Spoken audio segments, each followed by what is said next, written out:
So we are continuing the class of the Sabt, inshallah. Surah Al-A'raf, Surah number 7, Ayah 163 and above and beyond to 166. Now we are up to 164. So this is the group number 3. وَإِذْ قَالَتْ أُمَّةٌ مِّنْهُمْ لِمَّ تَعْدُونَ قَوْمًا اللَّهُ مُهْلِكَهُمْ أَوْ مُعَذِّبُهُمْ عَذَابًا شَدِيدًا. This is the third group. They says, why do you bother? Why do you bother telling these people? Allah will punish them anyway. So they were negative. And then says قَالُوا, right? قَالُوا, who's this the one that said مَعْذِرَةٌ إِلَى رَبِّكُمْ, meaning so that we are free from guilt before our Lord, وَلَعَلَّهُمْ يَتَّقُونَ, and perhaps they may fear Allah. Who's these people that says? The people who, right, the people who did Amr ma'ruf nahy anil munkar, right? Good job. Okay. Sorry. Yeah, it's too far. Sorry. Help, sister, help. So group 1, let's remember, group 1 is the one that's disobeyed Allah subhanahu wa ta'ala, and they caught the fish before Saturday and put the net and then caught the fish by Sunday. And group 2 are the ones who give Amr ma'ruf nahy anil munkar, says, guys, this is haram, don't do this. And group 3, we're going to call them mind your own business, right? They say, I don't care, they're going to hell anyway, we're not going to do anything with them, right? So why is group 3, the mind your own business guys, are telling group 2, why are you telling them anything? Why you think, what do you think they're doing? If you know, just raise your hand. Just okay, make a guess. I don't think that whatever speech you're giving them won't have any effect on them. So they don't think whatever speech you're giving them, you don't have an effect on them. That's why their position is we're not going to do anything. But why they're talking to the second group who did da'wah and tell them, guys, why you bother? Why are they talking to them?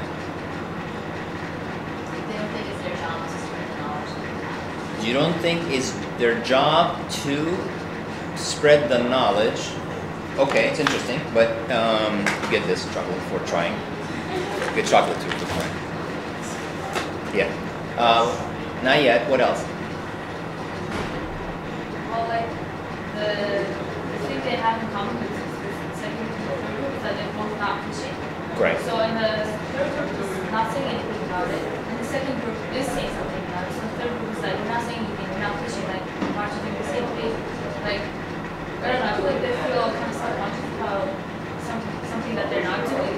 Interesting. So it's kind of like defense mechanism. We're not doing it because this. Yeah, like, why are you doing it? Right. I think they're doubting themselves. Huh? They're in doubt of themselves. They're in doubt of themselves. Not what I'm looking for. What else? Sorry.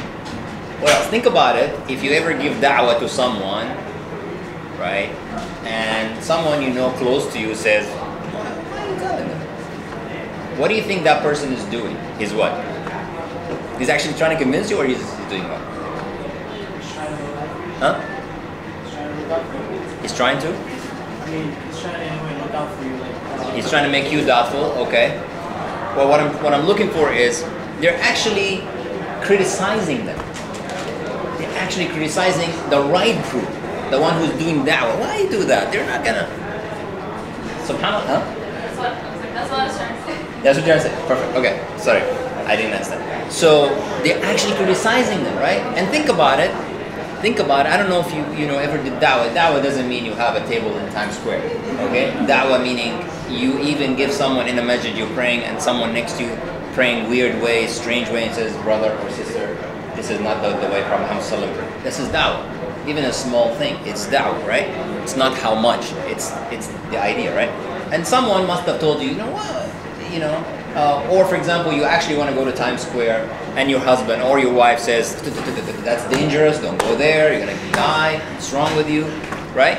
Or on Facebook, you put some status, good status, and remind people of things, and someone says, man, you're going to go back to your country if you're not from this country, or you're going to go to jail, like that, right? They put doubt in your mind. And it is our job to make da'wah. It is every one of us' job to make da'wah. In different levels, and in different amounts, and in different, so if you learn something and you can, inshallah, communicated, right? So, and the second group says to them, well, we do this for two reasons. Reason number one, ma'dhiratun ila rabbikum, so that when we are in front of Allah subhanahu wa ta'ala on the day of judgment, He's not going to ask us, why did you not do anything? So think about yourself. Think about yourself. Are you going to be in that position on the day of judgment? If there's any chance, then do something. Go out and talk to someone. After this class, you learn something, talk to your sister. Talk to your mother. Talk to a friend. Just a little bit think. So at least you are doing something, inshallah, right? Again, different capacity. And then second reason is, وَلَعَلَّهُمْ يَتَّقُونَ.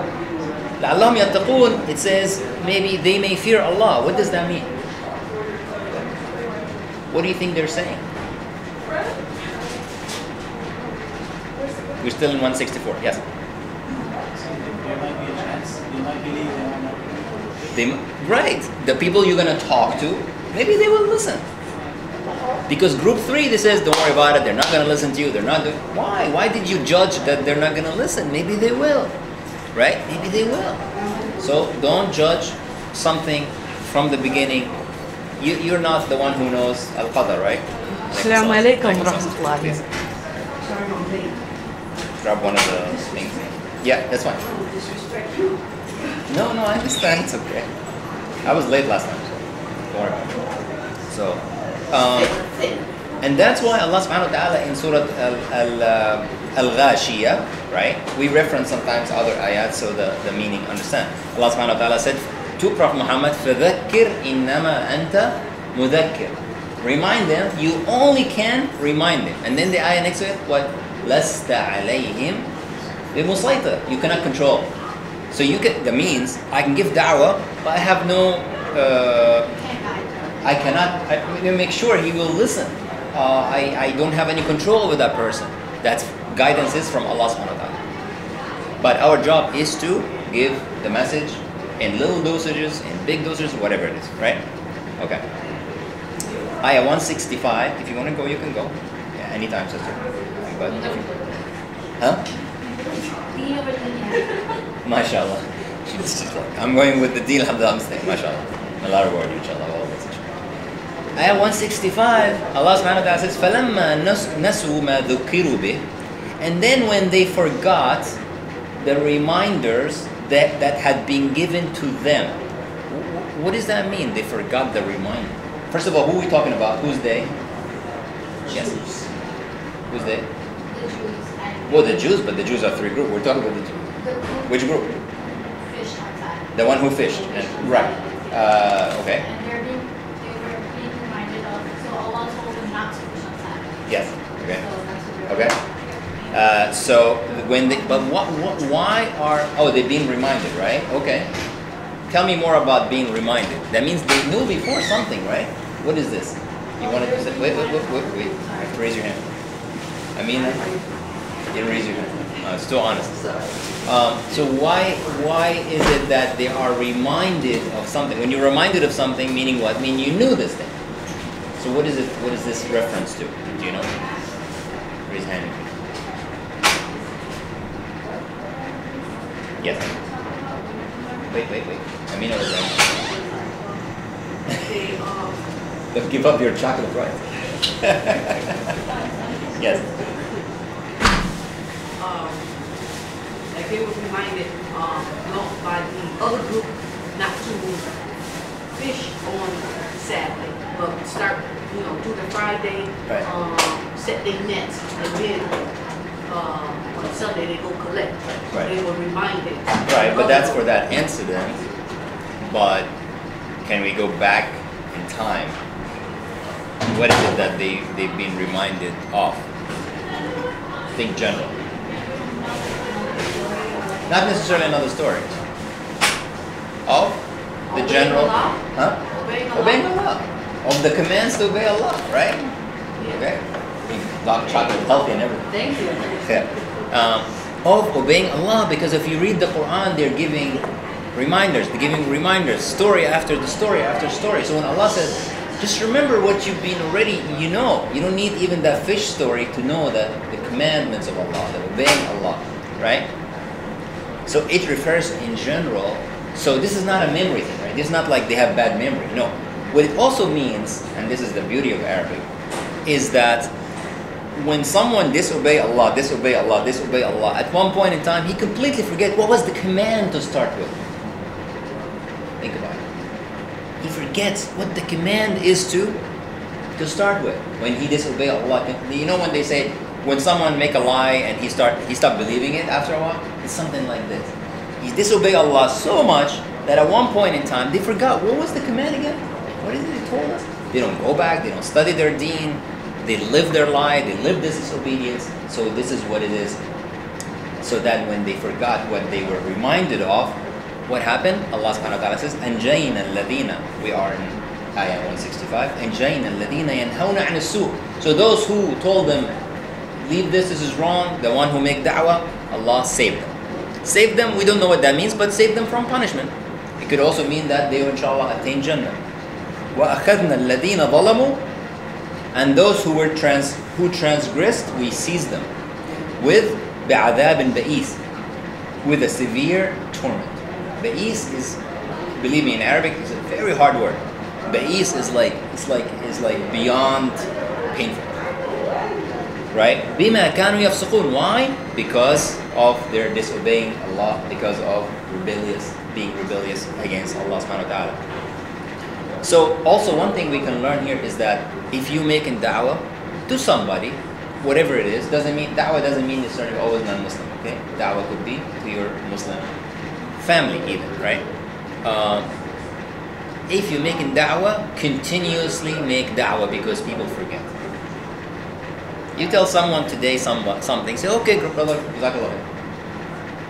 Maybe in a week or two, in a month or a year, they forget. You start doing the same thing again, habits. Especially if you're telling someone about a cultural thing that is not Islamic, and they do it culturally, right? And they do it all the time. And you tell them, and you show them all the dalil, and let's say, alhamdulillah, says, okay, great, mashallah, I will do it.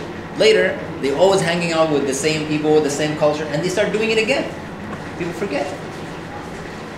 I told a brother once in the masjid that I go to sometime at Fajr, when you pray, right, after the imam, this is for maybe the brothers also can, when you pray after the imam, you're not supposed to be faster than the imam. There's a hadith from Prophet Muhammad about that. So the best way to do that is that you listen, not look. You listen. So when, for example, say Allahu Akbar to go to the ruku', you wait until you finish Allahu Akbar, then you start moving. You don't move. Most people, Allah, they start moving. If you just step out of the salah, not step out of the salah. If you're outside of the salah, happen to be coming and look at, maybe some masjid, the imam is going and people going very fast.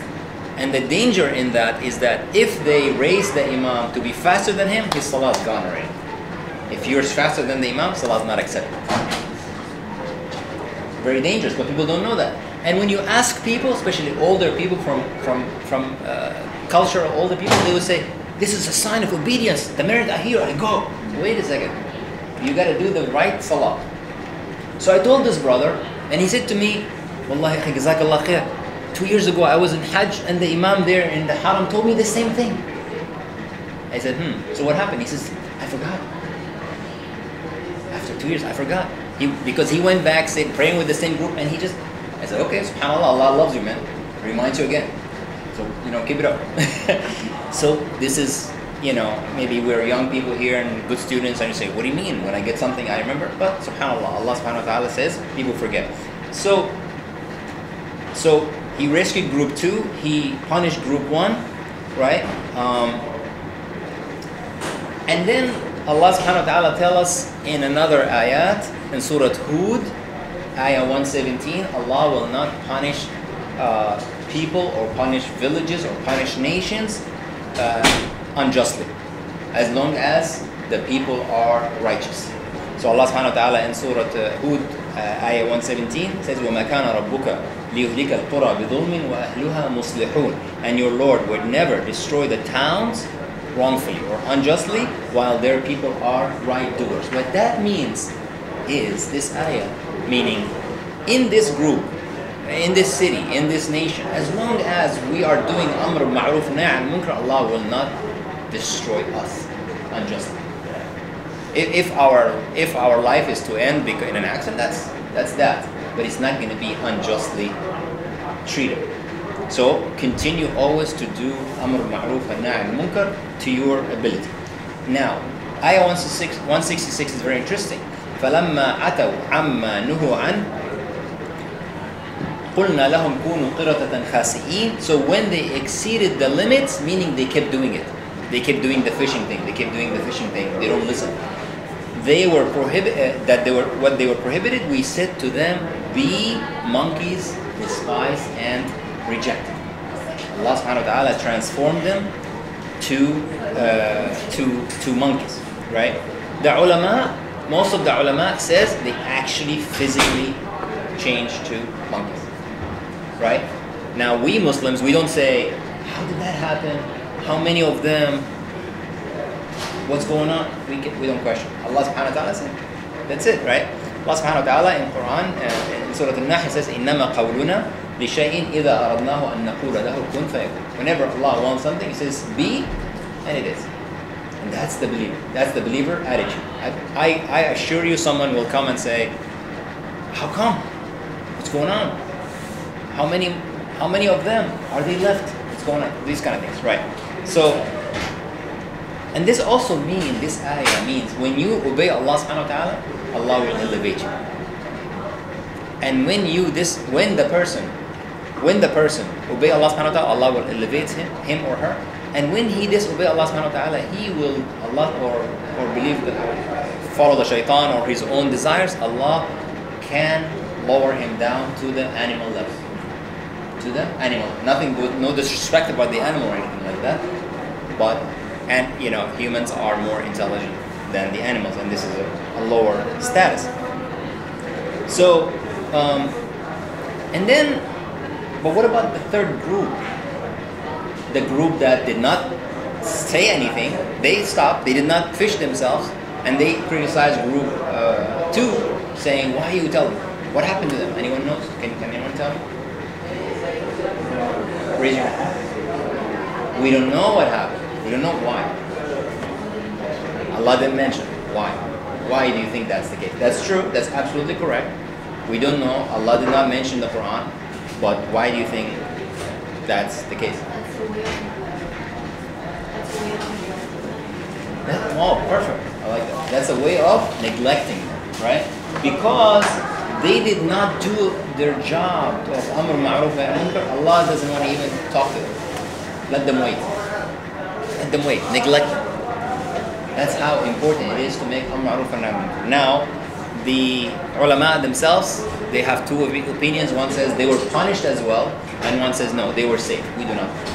We do not know, so I'm not going to go there myself. Okay. Any questions so far? Okay. Now let's continue. One of the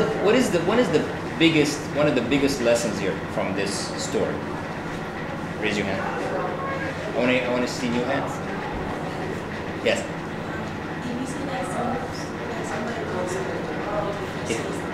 If we see someone who sees something wrong, we say something. Anything wrong? Someone wearing his shoes in a funny way? Against the deen, against, right. We should what? We should help them if we can. Perfect. Perfect. Because not everyone is able to do the help in any form. Right? So this is perfect. So let's stop at this for a second. Allah subhanahu wa ta'ala described the ummah of Muhammad sallallahu alaihi wasallam in Surah Al-Imran, ayah number 110. Al-Imran, ayah number 110. He says, "Kuntum khayra ummatin ukhrijat lin-nas." You're the best nation ever came to the world, the universe. Why? تأمرون بالمعروف وتنهون عن المنكر وتؤمنون بالله. Because number one reason is you enjoy good, you forbid evil, and you believe. Think about it. He did not say because you believe first. Of course, you have to believe. But to emphasize, this is Arabic, to emphasize the importance of Amr Ma'ruf and Nahy Munkar, he put it first. So you are the best nation because you do this. And in Hadith from Muhammad sallallahu alaihi wasallam tell us that Allah has cursed the Jews because their ulama, by time they stop telling people what's right and what's wrong, and by time they start joining them in doing bad. Horrible. The ulama, that's their teachers, that's their ustadh. Okay? But let's not laugh at this too much or smile or shake a head, because we have now ulama Muslimin that do the same thing. Don't think all the ulama of Islam are great. I'm not saying let's go there and attack all the ulama. No, but be aware that there are ulama today, or they call themselves ulama, that do not preach the right Islam. There is ulama that preach the completely corrupt Islam. So let's know that, right? And we talked about this last class when we talked about knowledge. So we are not going to be the best nation when we stop doing Amr al-Ma'ruf and Nahy al-Munkar, right? And you know what's interesting? Allah subhanahu wa ta'ala has mercy on us. Even if few of us are doing it, the rest are saved. But let's not say, okay, that's it. I know this brother's doing it. I'm sitting home. I'm not doing anything.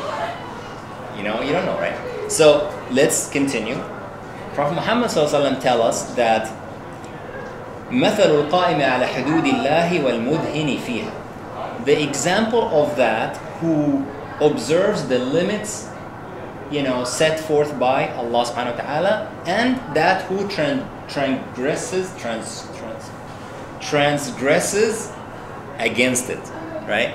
English is not my first language, so I'm still working on it. Yeah, so sometimes I have those funny words. Hey,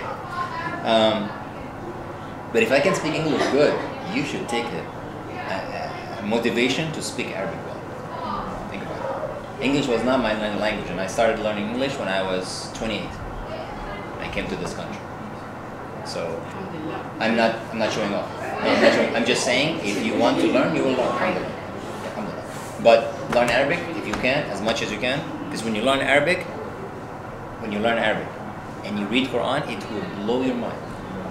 Literally blow your mind. Sometimes you read something, and in the Arabic meaning of it, and you're sitting there like, sometimes, I swear to God, I'm still learning Arabic. I know Arabic, I've been learning Arabic for the past, whatever, how many years? 50 years. And yet, I still get, huh? What? Oh, okay. No, I mean, since I was a kid, I always learn, right? And yet, so there are, right. Until now, sometimes I read something and you feel like, you don't know, you're just sitting there, you want to cry, you're shocked. It's just amazing. It's just amazing. And you will not get that from any other language.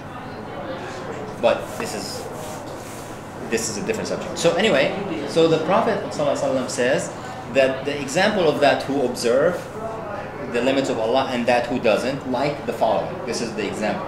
He said basically the story is that people are on a ship, and the ship has two levels. And for people to drink, they gotta get water from the sea to drink. But the people on the bottom, they don't have access to it, right? So they go up to get water, and then they throw it for the people in the bottom, right? They go upstairs, grab some water, and then like that. The people on the top told them, stop it, you keep going back, it's too annoying. Keep going to the upper level, you know. And the people on the bottom also says, man, this is too much. Let's just make a hole here in the bottom of the ship and just get the water, right? So Prophet Muhammad ﷺ says, if they stop them collectively as a group from that behavior, they all will be saved. It also means we need to work together. We cannot say, I'm on the upper level, guys, you're bothering us, stay there. And the lower level says, okay, fine, we're just going to dig a hole, right? What that means, what is that? What is the meaning of this hadith? It's a nice story, but what is the meaning, the bigger meaning? Raise your hand if you know. Amina, yes? They would work together? Work together as a team. Yeah. As a team. Team what? Like Manchester United? Lakers? As a ummah, right? Work together as an ummah, right? As an ummah. This is the bigger thing. So Amr Ma'ruf and Nahy Munkar goes towards building the nation. Building the nation, because You see a problem here, you fix it. You see a problem here, you fix it, right? If you have a house and you have a problem in your house, you know, your kid can say, oh, Dad, this is leaking, you're going to fix it, right? So together, you survive. Let's continue.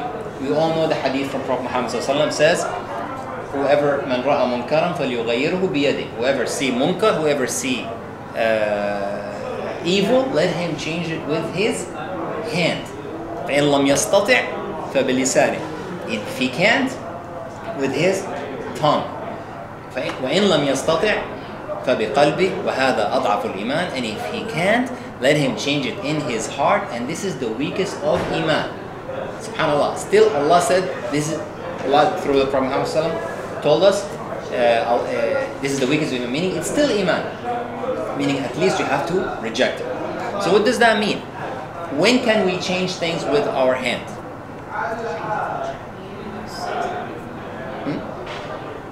Yes. When you see something wrong, you go and just punch the guy, punch the sister, and grab. No. When do you use your hand? You see something wrong. What kind of wrong? So the sister is not, putting sadaqah money in the thing. You just grab the thing. You put this thing here. Tell me, put it now. Like that? No. Okay. So when do you use your hand? Yes. Give me an example. Like when you're moving something out the street, so it won't. Okay, so you're saying you and also give them some knowledge about it, some dalil or something. you see something wrong in the street. You said like a dirt or something. No, like a object that would make it cause an accident or something. Okay, so you're walking in the street, you see an object, you move it, and you can give nasiha. Okay, this is not amr ma'ruf nahy anil munkar. This is good deed. This is good deed, right? Prophet Muhammad ﷺ says, "Al-iman 71 shu'bah." Meaning iman is 70 something branch. A'laha. Your actions. Huh? How about your actions? Hold on. Is this a chocolate? She's like, oh, no more chocolate. Yeah. He says, A'laha, the highest of iman is, anybody? Raise your hand. We said this before last class. Come on. The highest level of iman is to say? La ilaha illallah. You said that? Who said that? He said. Both of you said, okay, same time, okay. Chocolate.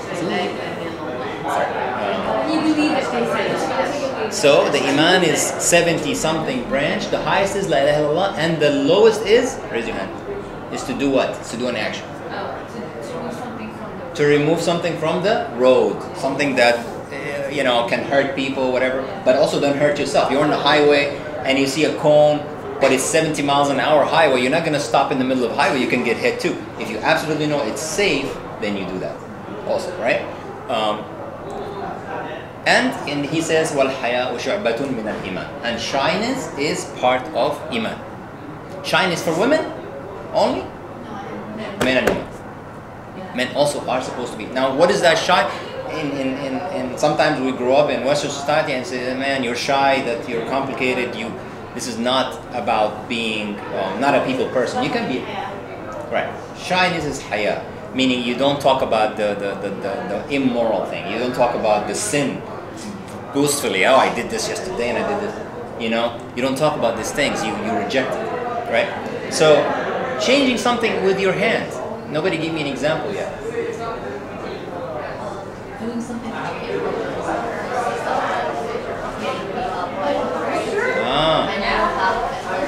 Yes.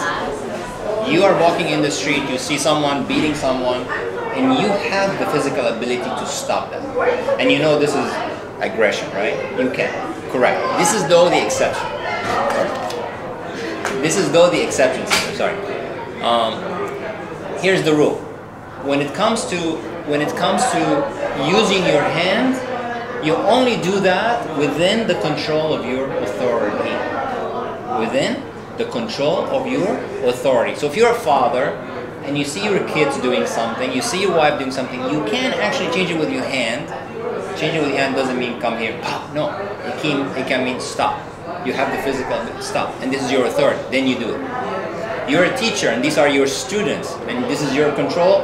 Stop. You're the leader of the ummah and you see something wrong, then you can use the hand. Hand doesn't mean necessarily your hand. You can use tools. You can use police, for example, or something, right? To stop it. The second level is, if you can, then at least you talk. You tell this person, this is wrong, and you give them. If you're even afraid of that, then at least in your heart you reject it. And that's the weakness of Iman, but it's still, inshallah, accepted. These are the levels. Now, when you give Amr Ma'ruf and Na'i al-Munkar, there are etiquettes to do that. There are etiquettes to do that. One of the things is, you must be sincere to do that. What does that mean? I'm sincere to give the sister advice. Or he's sincere to give his brother advice. What does that mean, sincere to give advice? Yeah. Yes. Yes. It means that you truly want the best for your sister. You truly want the best. What can be other motivation that's not sincere? Well, you know, like, if you tell him that he's doing something wrong, it's kind of like blow it up in his face and you want to embarrass him. Like, you want to embarrass him? Yeah. Right. Well, you want evil from him? Yeah, and you kind of be like, oh, I don't do that, and you do that. So you kind of putting him down. above That's him. excellent answer. That's excellent answer. Yes. Can I just ask something? I don't Yeah? want any trouble. Yes. Too many chocolate. It's just so that we don't have any selfish reasons into it. Like it's not, you're not doing it to show off. To show off, you don't need chocolate. Okay. Does anyone need chocolate? I give you her chocolate. I mean it. I'm good. Yeah, you can give it to her. It's fine. You were like all like hyped, so I don't know about the chocolate. Okay, you do it for the sake of Allah. You do it sincerely for Allah. You don't do it to show off. You don't do it to put that person down. You don't do it to embarrass. Perfect. Number two, you do Amr Ma'ruf and Na'i al-Munkar with knowledge. With knowledge. Does that mean you have to be a scholar to give da'wah? Like, how much knowledge is enough? You know what I don't know, you tell me. Like, do you have to have knowledge of the thing and of that person you say like is like praying for, Correct. right? And you have knowledge of how to pray correctly. Perfect. Is that Yes. sufficient? Okay. Perfect. So you have to have the basic knowledge that what you're talking about, you know. Right? So if that, like you said, the sister said, if this person is praying something wrong out of the sunnah and you know, you tell them and you tell them with the dalil and all that stuff, does that mean you have to know also the details of financial transactions in Islam and the jihad? And no, you don't have to. Of course you should know, we should also learn Islam, right? But it's the knowledge of what you preach, of what you say. Number three, wisdom. Al-hikmah. Hikmah or wisdom. What does that mean? What does that mean? Use wisdom when you give da'wah. Give me an example of, not wisdom, or give me an example. What does that mean? Yes. Wait, she want to go. Let me hear someone didn't go much. Someone. You have to know your audience. You have to know your audience. Have to know audience. Okay. So like if you're speaking to a non-Muslim, you can't start using Arabic terms, or you can't say them something. That's a great example. That's a great example. If you're speaking to a non-Arabic, a non-Muslim, you cannot start speaking Arabic, right? Or even Muslims. Some Muslims don't understand Arabic necessarily. Maybe you go easy. That's a good example. What else? Another, yes. So like you don't use like even in terms of language. If you're talking to someone younger or someone older, you come down to their level. You go up. Perfect. You got perfect. He said, you know, also this person is younger than you, this person is older than you, how to talk to them. That's also wisdom. Wisdom is to choose the time. It's not always the time to do da'wah in every single occasion, no matter what, right? Wisdom is to choose the occasion. When do you talk, when not to talk, right? And the way. Let's say the imam is doing something wrong. You don't go in front of every single one in the person, brother, you are wrong. He's not going to listen to you. And the people, you know, were not like that, right? Embarrassing, right? So, so this story, I don't know if it's true, but we were told this person, you know, he's a student of knowledge, and he's learning Islam, and alhamdulillah, passionate about Islam, right? And so he go to this masjid and he see this imam, and this imam does like bad thing, bid'ah, whatever it is. So this is the first time he show up in this masjid. So he get up Ya ayyuhan nas, oh people, and he started preaching them. This imam is this. Everybody in the masjid got up and beat him up. They beat that guy up. Why? Because they don't know him. He's new. Maybe what he said is right, but these people don't know what's going on. So he went to his ustadh, his teacher, and he says, "This is what happened to me. What's going on?" He says, "Okay, let me show you how to do it." So the teacher go with him to the same masjid. After the salah, the imam, the teacher stood up, and he says, "Oh people, your imam is an amazing guy. And every one of his hair, if you have one of his hair, you're going to Jannah." Everybody ran and started pulling his hair of the imam. It's a joke. I don't know if it's true, but wisdom, right? Wisdom. So just to give you the idea that the timing and everything, but it's a joke. Patience. Patience in giving amr ma'ruf nahy al munkar. When you give amr ma'ruf and munkar, you have to be patient. You might have to repeat it. You might have to be patient on the harm that will come to you. When you start knowing Islam, and when you start learning Islam, when you start telling people, you will see people, even sometimes your own family, says, "What do you think you are now? You're a teacher now, you're a ustaz now, you're a sheikh now, you're alim now. What do you think you are?" If you tell, Allahu Akbar, Allahu Akbar. So we're going to pray 1:30 inshallah, but we're going to continue. Allahu Akbar, Allahu Akbar. Ashhadu an la ilaha illallah.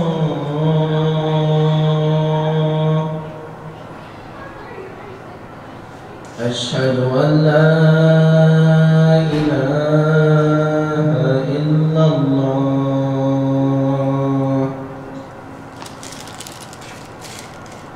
Ashhadu anna Muhammadan Rasulullah.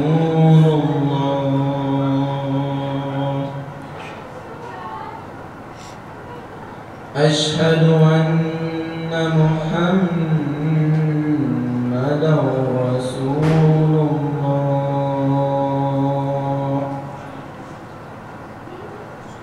Hayya 'ala as-salah.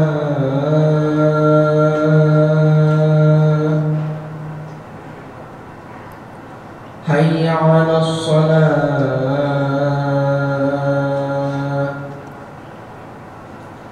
Hayya 'ala al-falah.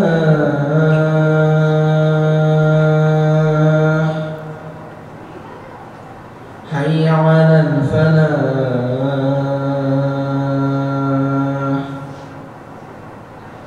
Allahu Akbar, Allahu Akbar. La ilaha illallah.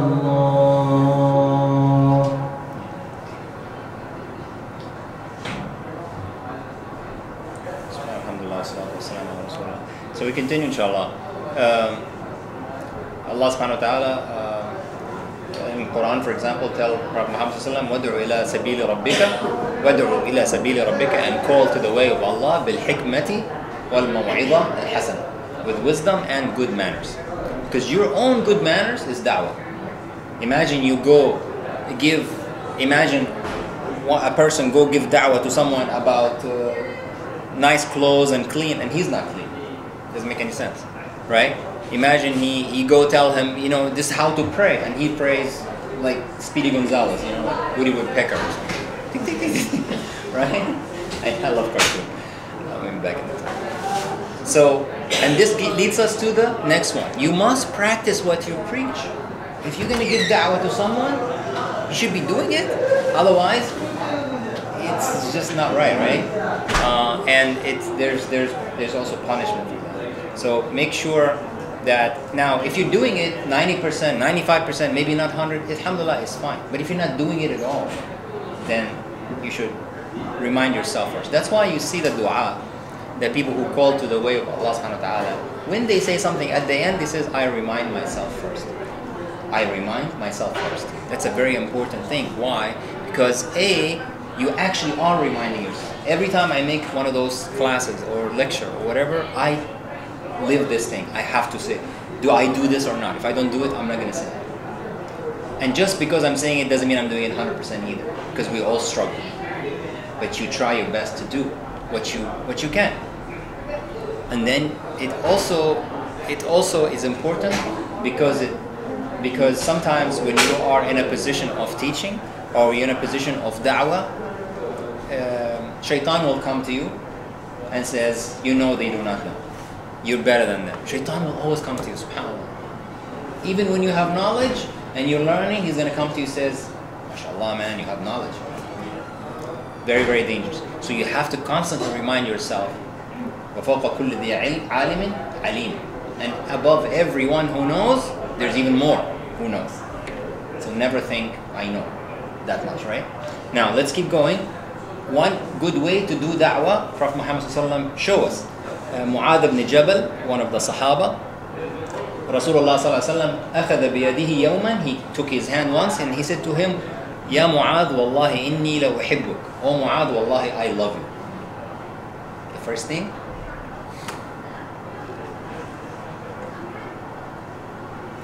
he said to him, oh I love you, right?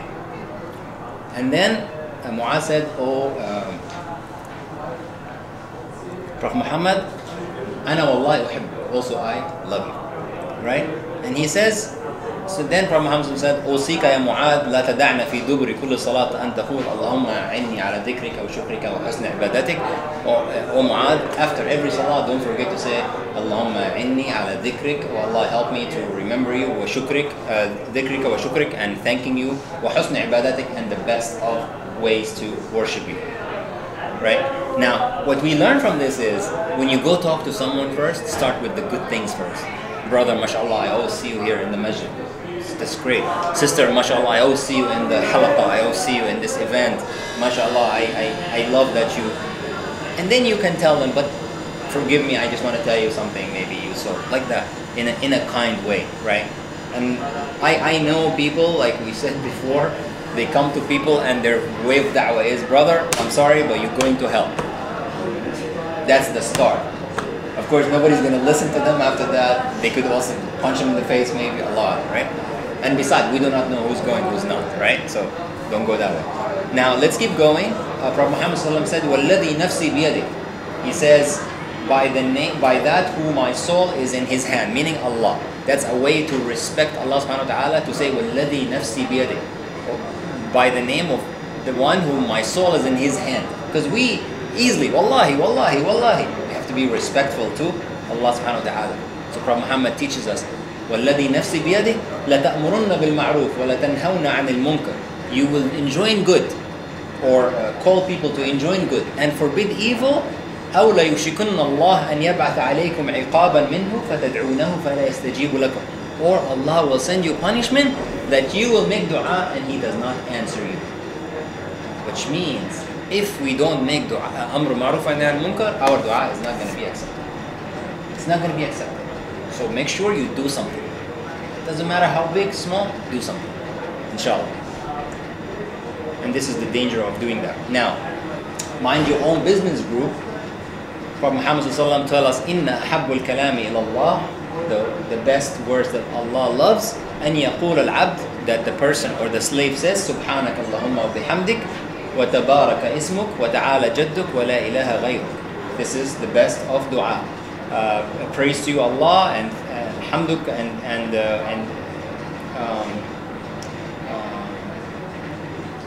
exalted is your majesty. وَتَبَارَكَ اسْمُكَ وَتَعَالَى جَدُّكَ وَلَا إِلَهَ غَيْرُكَ, and there's no God but you. وَإِنَّ أَبْغَضَ الْكَلَامِ إِلَى اللَّهِ, the most hated speech to Allah, أَنْ يَقُولُ الرَّجُلُ لِلرَّجُلِ اتَّقِ اللَّهِ فَيَقُولُ عَلَيْكَ نَفْسَكَ. A man tell a man, of course, it's also a woman telling a woman, or a brother and brother, sister. Ittaqillah. A brother tell another brother, fear Allah. Fear Allah. He reminds him to fear Allah. And the other guy says, leave me alone. Mind your own business.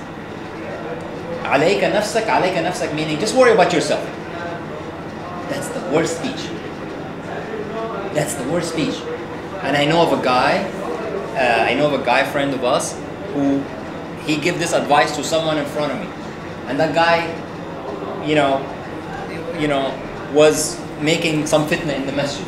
The other guy, So the guy, the younger guy came to him and says, brother, fear Allah. Fear Allah. The other guy says, you fear Allah. And the younger brother says, Jazakallah khair. I should. See the answer? See the difference? The first one said to him, fear Allah, you know, in what you do, in what you think, in what you say. The older guy got all, أخذته العزة بالإثم. Allah subhanahu wa ta'ala described that in the Qur'an. He becomes so proud with the sin. Meaning, what are you talking about? Like this, right? So he says, you fear Allah. He's angry. But the young guy says, Jazakallah khair. May Allah reward you. I should. See the difference, right?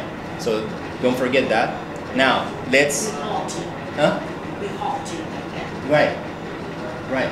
And Allah subhanahu wa ta'ala in Quran tell us in another ayah, I do not remember where it is, that sometimes when you give some people da'wah or you remind them of Allah, their breathing accelerate as if he goes up on the mountain. Meaning when you tell him something, he's so angry, as if he's breathing, as if he cannot breathe, just like when you go up on the mountain, which is a scientific miracle. Because when you go up, the oxygen is less and you breathe faster. Sorry, forgive me, I can get you the ayah later. Meaning sometimes you give someone da'wah, you tell them something, and they're like, who do you think you are? And like, oh, excited, right? So we should not be that. Alhamdulillah, you listen. Jazakallah khair for telling me. Yeah, because this person got out of his way to tell you something. Maybe he's wrong. That's a different story. That's a different story. Then we talk and have inshallah discussion. Now, transformation. Transformation. Prophet Muhammad ﷺ tells us a very scary hadith. And this hadith is in the Tirmidhi. And it's Sahih hadith. It says, لا يكونن في هذه الأمة.